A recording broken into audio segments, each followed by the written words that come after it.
अपने सब जो हमर गीत पसंद करे छी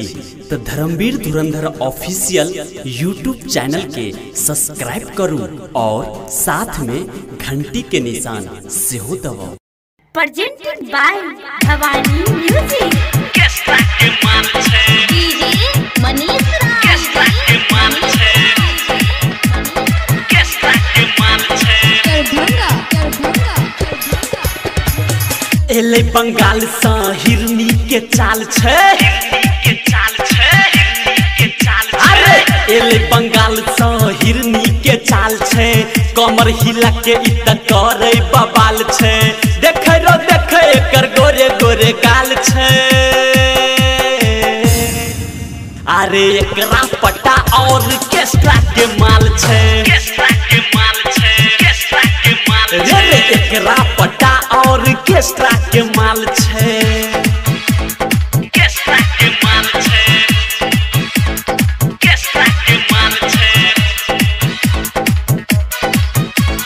केस्टा के मान छे आरके डीजे। केस्टा के मान छे लुड्डू बरतिया यो कि माजा आज के रतिया यो देखू ने अपने देखावे घुम कचोली के पटिया यो चोली के पटिया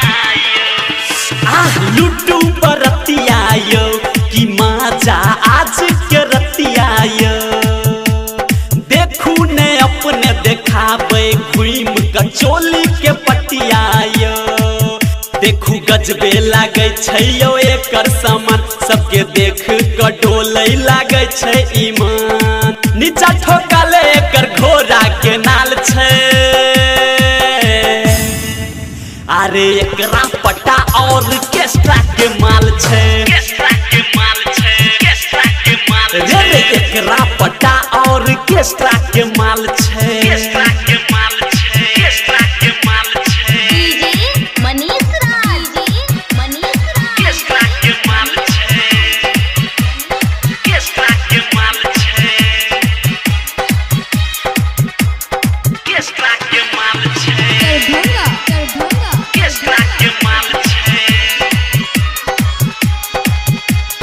आइटम रसीली छै कि एकर घर दिली छै अरे डीजे पर कमर हिलावे एकर रूप कटीली छै रूप कटीली छे आइटम रसीली छै कि एकर घर दिली छै अरे डीजे पर कमर हिलावे एकर रूप कटीली छै कके चुम्मा चाटी एकर चीखू सवाद भूल जाब पुरन की के ऐत न याद देख क फरमा एकर सब बेहाल छै